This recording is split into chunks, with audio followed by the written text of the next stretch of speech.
মিজানুর রহমান হাজারী টাকার বিনিময়ে সে বিভিন্ন জেলায় জেলায় মাহফিল করে। কেন রে ভাই, আপনারা কি টাকার বিনিময়ে রাজনীতি করেন না? আপনারা কি টাকার বিনিময়ে ব্যবসা করেন না? আপনারা কি টাকার বিনিময়ে চাকরি করেন না? হাজারী সাহেবের কি পেট নাই? সে তো আপনাদেরকে বলে না যে আমাকে কোটি কোটি টাকা দিতে হবে, লাখ লাখ টাকা দিতে হবে, হাজার হাজার টাকা দিতে হবে। সে তো কন্ট্যাক্ট করে না, সে তো এত টাকা দাবিও করে না, তার তো কোনো ডিমান্ড নাই। সে আল্লাহর পথে, আমাদের হেদায়েত পথে আনার জন্য সে ওয়াজ করে, কোরআনের তাফসিল মাহফিলগুলো করে। এটা আপনাদের সহ্য হয় না? আবার এক লোক দেখি তাকে ব্যঙ্গ করে কথা বলতেছে, আজারি মাজারি। আরে মে আপনি কি, আপনি তো আজারির যে একটা আঙুল আছে না পায়ের, এই যে একটা করের সমানও তো আপনি হবেন না। সো আজহারিকে নিয়ে কথা বলা, হিংসা করা, এগুলো বাদ দেন।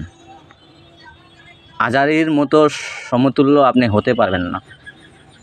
সম্মান দেওয়ার মালিককে আল্লাহ। আপনারা যে আজহারিকে নিয়ে এত হিংসা করতেছেন, তাকে নিয়ে এই সেই আলোচনা, ওই যে দেখি সুন্নিরাও নাকি তাকে বলছে যে ওর কল্লা যদি কেউ আমার আইনে দিতে পারে তাকে 10 লাখ টাকা দেব।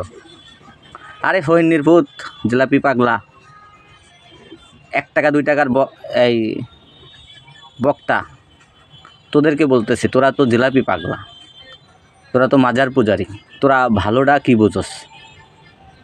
তোরা তো ওই যে যা করস সবই বিদাত। তোদের এই নবী প্রেম দেখাস, তোরা আশেকি প্রেম দেখাস, তোদের মধ্যে কিচ্ছুই নাই। তোরা আমাদের নবীজির সাথে তোরা সবসময় বেয়াদবি করে থাকস। তোরা হইলো উল্টা, তোরা হইলো গাঁজাখোর। সুন্নি যারা আসস, সুন্নি ভণ্ড বক্তা তোরা যারা আসস।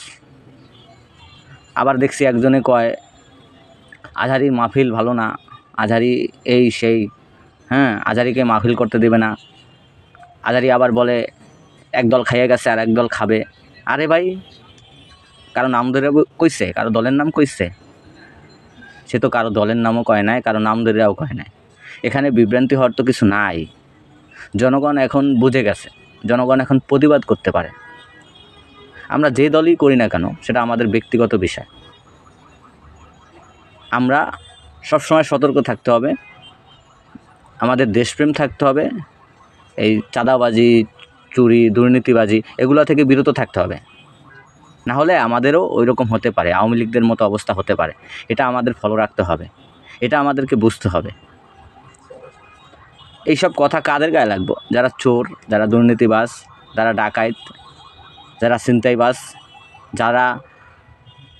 যাদের মধ্যে আর কি ঝামেলা আছে, তারাই এটা গায়ে নেবে।